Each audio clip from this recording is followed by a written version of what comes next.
Hello everyone, मेरी एक नई वीडियो में आप सभी का स्वागत है। आज फिर से हम क्लास 10th के रासायनिक अपक्रिया एवं समीकरण के बारे में बात करेंगे, जिसका पार्ट ये 2 है। हम लोग पिछले क्लास में बात कर चुके थे रासायनिक समीकरण तक।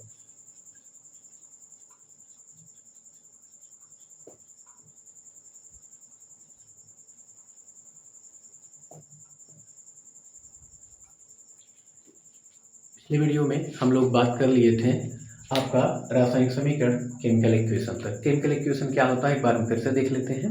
अगर रासायनिक अपक्रिया में भाग लेने वाले अभिकारकों तथा उत्पादों को उनके सूत्रों, उनके प्रतीकों, उनके संकेतों के रूप में व्यक्त करना ही आपका रासायनिक समीकरण कहलाता है। फिर से सुनिएगा, किसी रासायनिक अपक्रिया में भाग लेने वाले अभिकारकों, उत्पादों को उनके सूत्रों, प्रतीकों के रूप में व्यक्त करना ही आपका क्या कहलाता है? रासायनिक समीकरण कहलाता है। ये हमारा पूरा हो गया था। आज हम बात करेंगे रासायनिक समीकरण लिखने की विधि के बारे में।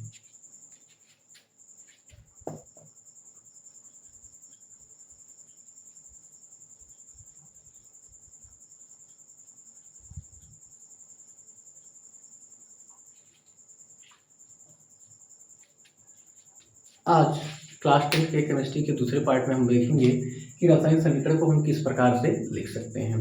तो रासायनिक समीकरण के लिखने के लिए कुछ बिंदु हैं जिनके बारे में हमें पता होना चाहिए। जैसे आपका पहला बिंदु है,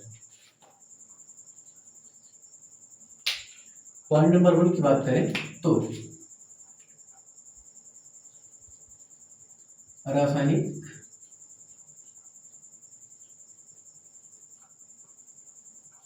अपक्रिया में भाग लेने वाले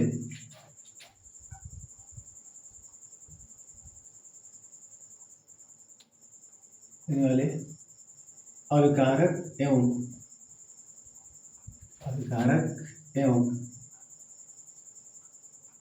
उत्पाद का सूत्र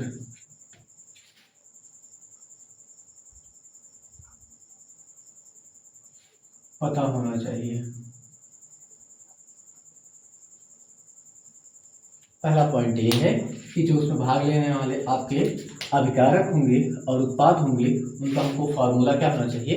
ज्ञात होना चाहिए या पता होना चाहिए। दूसरे की बात करते हैं, दूसरा पॉइंट क्या होना चाहिए?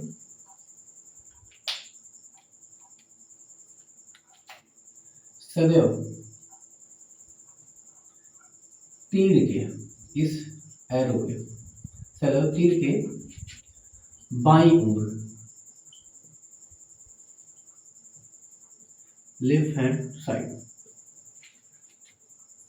बाईं ओर अभिकारक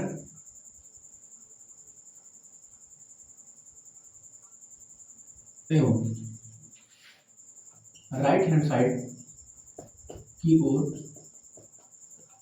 उत्पाद को लिखा जाता है।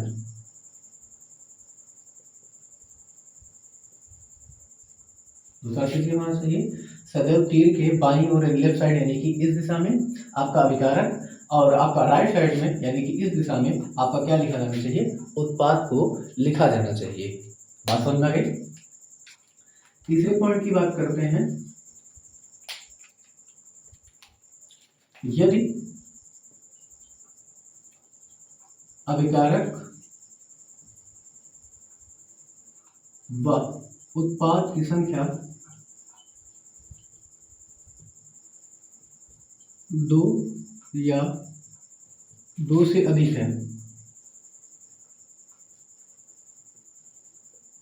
है तो उनके बीच में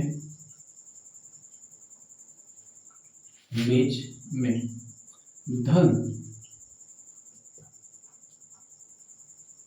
चिन्ह का प्रयोग करते हैं।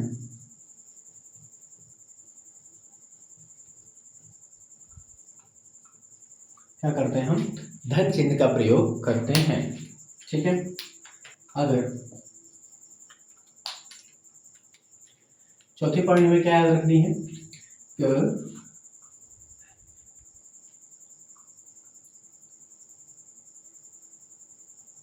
रासायनिक समीकरण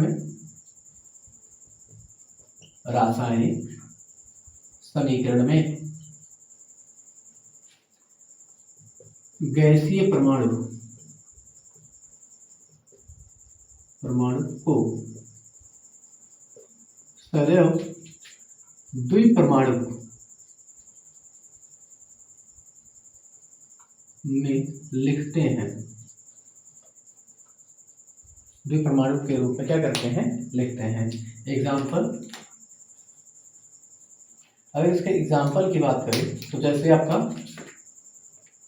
H2, N2, O2, F2, Cl2 आदि जितने भी गैसियस परमाणु होते हैं उनको हमेशा हम किस रूप में लिखेंगे, द्विपरमाणु के रूप में लिखते हैं।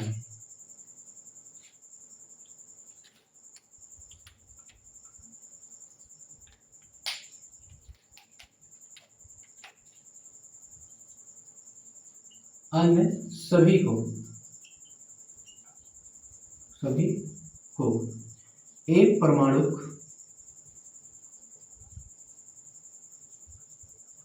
के रूप में लिखते हैं। इनके अलावा इनको जितने भी गैसेस हैं उनको छोड़ दिया जाए, उसके अलावा जितने भी आपके एलिमेंट होते हैं उनको हमेशा हम लिखेंगे आपका यौगिक के एक परमाणु के रूप में। जैसे एग्जांपल में है आपका sodium, calcium, potassium, iron, cobalt, zinc, copper आदि। ये जितने हैं आपके किस में लिखे जाएंगे, एक परमाणु के रूप में लिखे जाएंगे। एक बार हम इसको फिर से रिकॉल कर लेते हैं।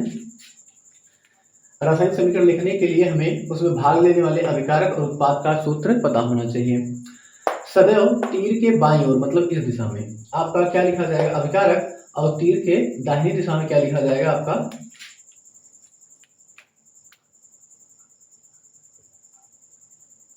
दाहिनी दिशा में क्या लिखा जाएगा आपका, उत्पाद लिखा जाएगा। और अभिकारक व उत्पाद की संख्या अगर 2 से अधिक हो जाएगी तो उसमें हम क्या करते हैं, उसके बीच में हम धन चिन्ह का क्या करते हैं, प्रयोग करते हैं। रासायनिक समीकरण को में गैसीय परमाणु को द्विपरमाणु के रूप में लिखेंगे जैसा कि यहाँ सामने लिखा गया है, और अन्य जितने भी परमाणु होते हैं उनको हम हमेशा एक परमाणु के रूप में लिखते हैं जैसा कि यहाँ पर आपको लिखा गया है। किसी भी रासायनिक समीकरण को लिखने के लिए मुख्य रूप से अगर आप ये 5 बातें ध्यान में रखते हैं तो आप किसी भी रासायनिक समीकरण को लिख सकते हैं। ठीक है, इसे नोट कीजिए। हम कुछ एग्जाम्पल लेके इन चीजों को समझने की कोशिश करते हैं। एग्जाम्पल है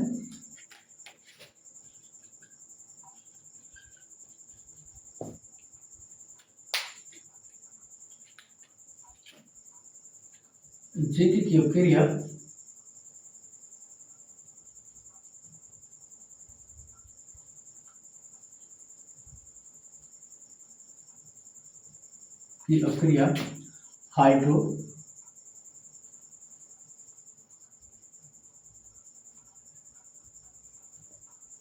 हाइड्रोक्लोरिक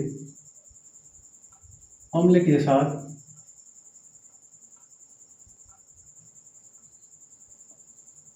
कराते हैं तो जिंक क्लोराइड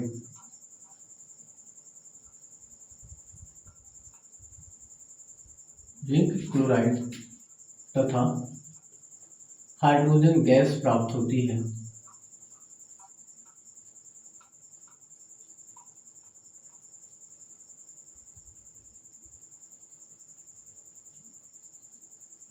अब इस चीज को लिखना है हमें।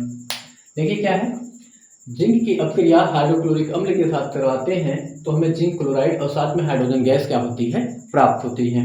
अब यहाँ पे अगर इसकी बात करते हैं तो देखिए जिंक की अपक्रिया करवा रहे हैं हाइड्रोक्लोरिक अम्ल के साथ, तो जिंक और हाइड्रोक्लोरिक अम्ल अपक्रिया में क्या कर रहे हैं, भाग ले रहे हैं। तो यहाँ पे Zn और यहाँ पे आ जाएगा HCl। अगर ध्यान से देखा जाए तो जिंक और हाइड्रोक्लोरिक अम्ल ये दोनों अभिकारक का काम करेंगे और अभिकारक की संख्या 1 से अधिक है तो यहाँ पे क्या आ जाएगा, प्लस का चिन्ह। अब यहाँ पे ध्यान देंगे उत्पाद करवाते हैं, उसके बाद जो चीजें लिखी जाएंगी वो याद रखिएगा, उत्पाद का काम करते हैं। जैसे यहाँ पर जिंक क्लोराइड और हाइड्रोजन गैस, जिंक क्लोराइड जिसका सूत्र पता होना चाहिए ZnCl2, और यहाँ पे आएगा H2, वो भी किस रूप में, गैस रूप में। समीकरणों को बैलेंस करने के लिए यहाँ पे हम क्या कर देंगे, 2 से गुणा। बात को समझ में आया। चलिए एक और कर लेते हैं हम, एग्जाम्पल लेते हैं फिर से।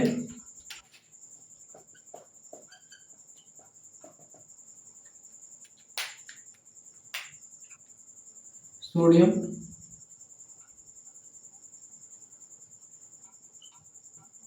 कार्बोनेट की अपक्रिया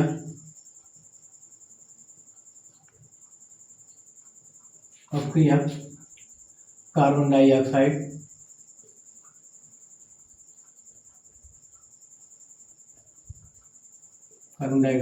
तथा जल के साथ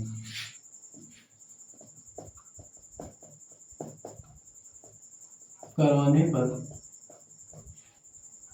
सोडियम बाइकार्बोनेट प्राप्त होता है।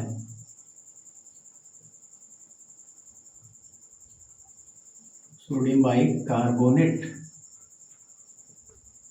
प्राप्त होता है। अब यहाँ पर देखें, सोडियम कार्बोनेट की अपक्रिया कार्बन डाइऑक्साइड और जल के साथ करवाते हैं तो सोडियम बाइकार्बोनेट प्राप्त होता है। तो देखिए सोडियम कार्बोनेट, इसका फॉर्मूला क्या होता है, Na2CO3, carbon dioxide CO2 plus जल यानी कि H2O। अब यहाँ पे आ जाएगा एरो और यहाँ पे देखिए क्या प्राप्त होगा, सोडियम बाइकार्बोनेट NHCO3। अब यहाँ पर देखिए सोडियम कार्बोनेट के साथ अपक्रिया में कौन भाग ले रहा है, कार्बन डाइऑक्साइड, साथ में जल। तो ये काम करेंगे अभिकारक का, जिसको लिखा जाएगा एरो के लेफ्ट साइड में। अब अपक्रिया कंप्लीट होने के बाद आपका क्या बन रहा है, सोडियम बाइकार्बोनेट, जो हमारा किसका काम करेगा, उत्पाद का, और जो लिखा जाएगा अपक्रिया के राइट साइड। अब इस अपक्रिया को बैलेंस करने के लिए हम यहाँ पे गुणा कर देंगे 2 से। देखिए यहाँ पे अभिकारक की संख्या 1 से अधिक थी तो सबके बीच में प्लस प्लस का निशान लग गया, और यहाँ पर उत्पाद की संख्या जो थी वो केवल 1 थी, इसलिए इनके बीच में कुछ इस प्रकार से लिखा जाएगा। बात समझ में आ गई? चलिए एक एग्जांपल और लेते हैं हम लोग।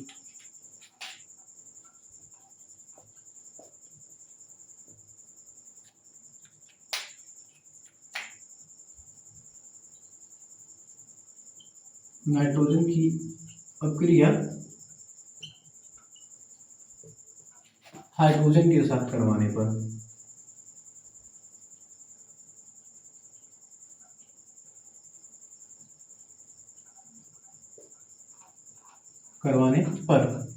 अमोनिया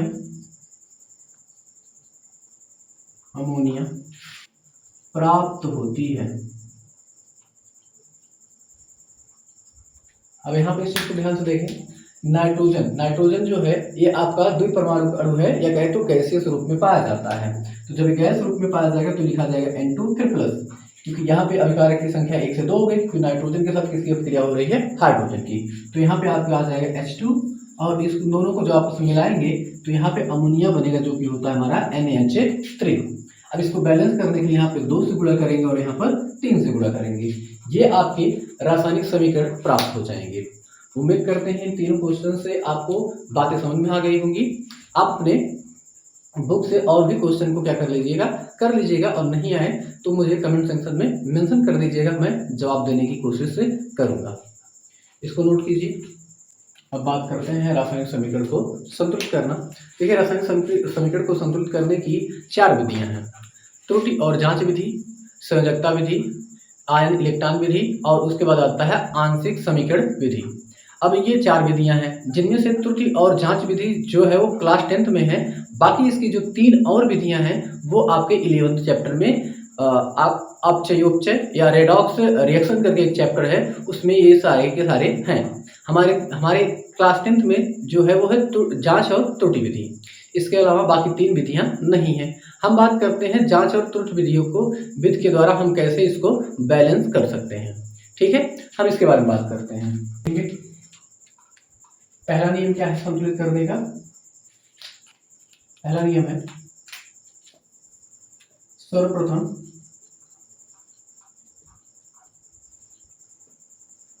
अभिकारक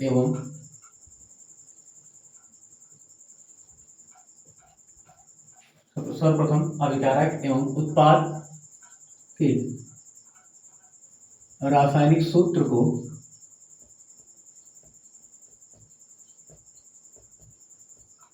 लिख लेते हैं।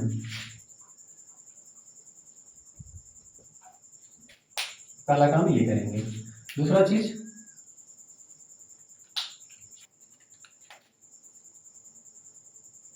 अभिकारक एवं उत्पाद में परमाणुओं के अंतर का पता लगाते हैं या पहचान करते हैं।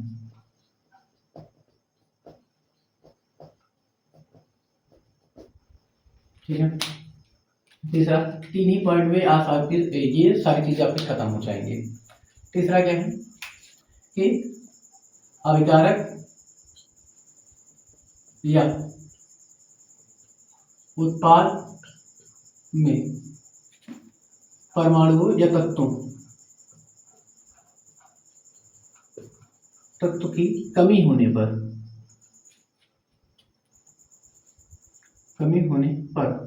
उपयुक्त संख्या से गुणा करके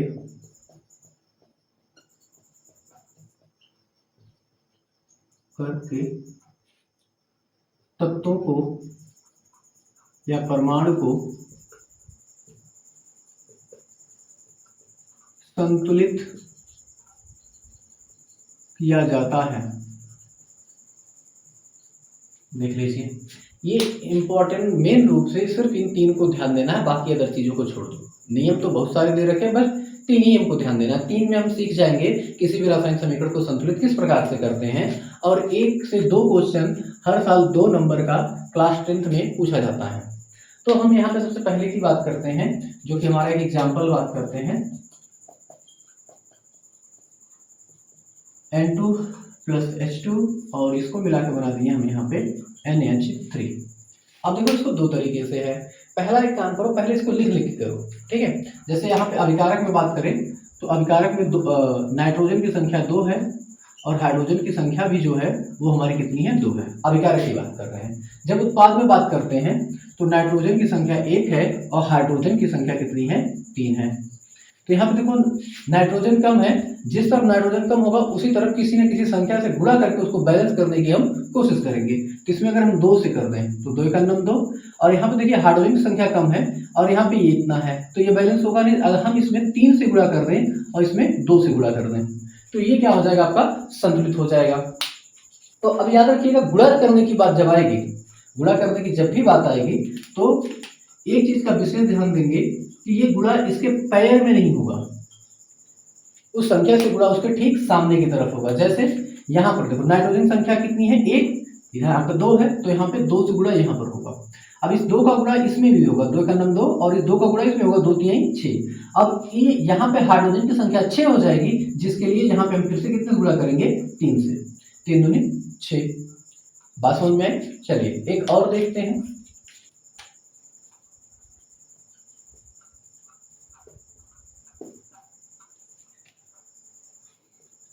H2 + O2 और यहाँ पे बन गया H2O। फिर से इसको लिख लेते हैं। यहाँ पे इसको अगर लिखा जाएगा तो देखिए अभिकारक में हाइड्रोजन जो है वो उसकी संख्या कितनी है, 2। ऑक्सीजन जो है उसकी संख्या कितनी है, 2। और यहाँ पे हाइड्रोजन की अगर बात करेंगे उत्पाद में तो यहाँ पे इसकी संख्या कितनी है, 2। ऑक्सीजन की अगर बात करेंगे तो ऑक्सीजन की संख्या कितनी है, 1।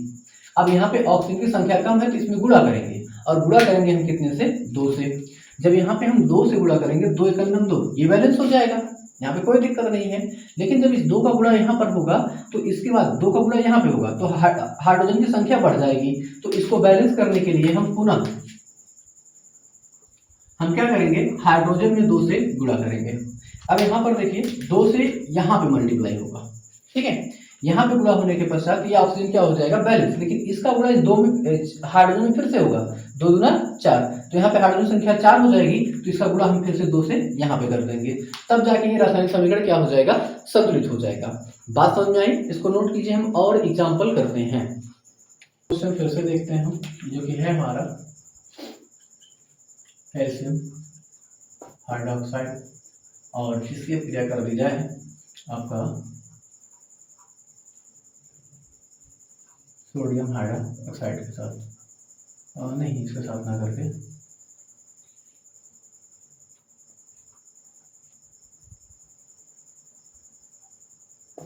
H2SO4 + NaOH इसके साथ करवा दी जाए क्वेश्चन। और यहाँ पर देखिए आपका क्या बनेगा, Na2 SO4 प्लस में H2O। अब यहाँ पर देखिए, अब अगर यहाँ पे इस चीज़ की बात करते हैं तो इस चीज़ को ध्यान से देखें, इसको बैलेंस करना है हमको। हाँ, और इसको हम बैलेंस किस प्रकार से करेंगे। यहाँ पर देखिए हाइड्रोजन की संख्या कितनी है, 2।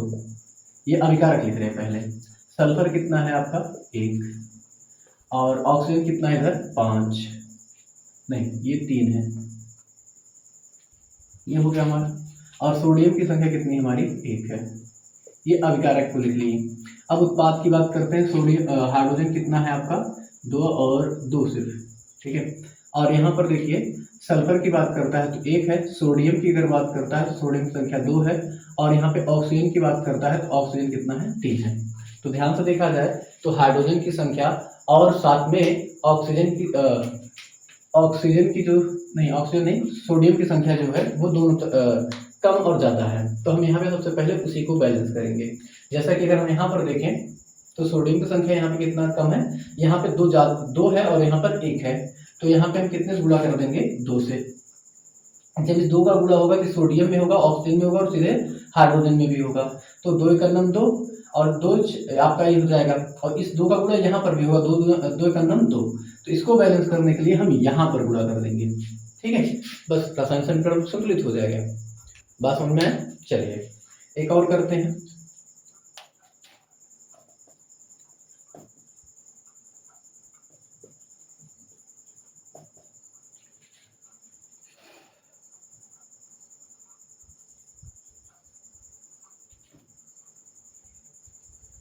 ये वाला बैलेंस नहीं होगा।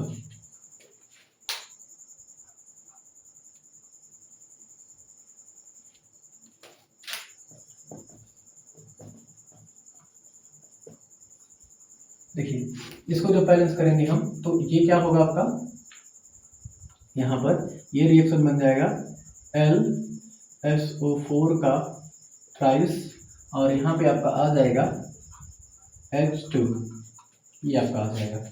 अब इसको संतुलित करना है। संतुलित करने के लिए देखेंगे, यहाँ पर देखिए एल्युमिनियम 1 है और यहाँ पर देखिए हाइड्रोजन 2 है और यहाँ पे हाइड्रोजन 2 है। यहाँ पर सल्फर की संख्या अगर देखा जाए SO4 सल्फेट कहलाता है, यहाँ पे 3 है और यहाँ पे इसकी संख्या कितनी है, 1 है।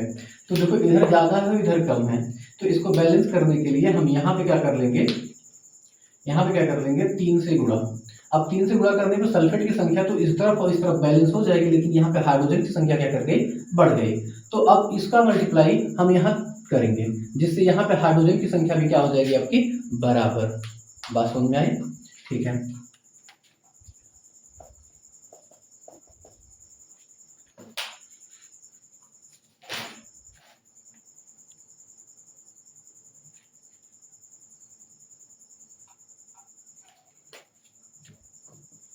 KClO3 और ये बनेगा KCl और आपका O2। ध्यान से देखें, यहाँ पोटेशियम संख्या 1, यहाँ पर भी 1, क्लोरीन संख्या यहाँ पे 1, यहाँ पर भी 1, ऑक्सीजन की संख्या यहाँ पर 3 है और ऑक्सीजन की संख्या यहाँ पर 2 है। अब इसको बैलेंस करना है। यहाँ पे 3 है, यहाँ पे 2 है, तो हम क्या करेंगे, इसका गुणा करेंगे, ठीक है। यहाँ पे 1 से गुणा करेंगे कोई फर्क नहीं पड़ेगा, 2 से करेंगे 2 दूना 4 हो जाएगा और यहाँ पे 2 से करेंगे 6 हो जाएगा। तो हम यहाँ पे 3 से करते हैं, 3 दूनी 6 हो जाएगा। और यहाँ पर जब हम 2 से करेंगे 2 3 6 हो जाएगा ये। लेकिन इस 2 का गुणा करने से पोटेशियम क्लोराइड भी क्या करेगा, इसकी संख्या बढ़ जाएगी, जिसके लिए हमें यहाँ कितने गुणा करना पड़ेगा, 2 से। आप डायरेक्टली कर रहे हैं जब, ठीक है, थोड़ा ध्यान दीजिएगा आप लोग।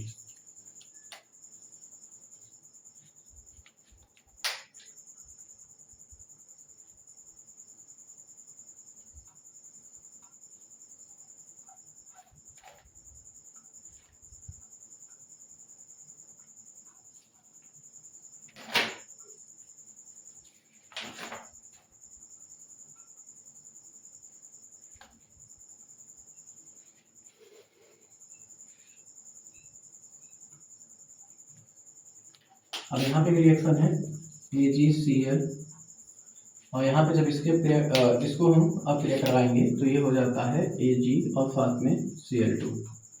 अब यहाँ पर देखें इस चीज़ को, यहाँ पर क्लोरीन की संख्या 1 है और यहाँ पे क्लोरीन की संख्या 2 है। यहाँ पे सिल्वर की संख्या 1 है, यहाँ पे सिल्वर की संख्या 1 है, यानी कि सिल्वर की संख्या दोनों तरफ क्या है, समान है। कम कौन है या ज़्यादा कौन है, कम इधर क्लोरीन है और इधर ज़्यादा क्लोरीन है। तो हम क्लोरीन को बैलेंस करने के लिए यहाँ पर 2 से गुणा करेंगे।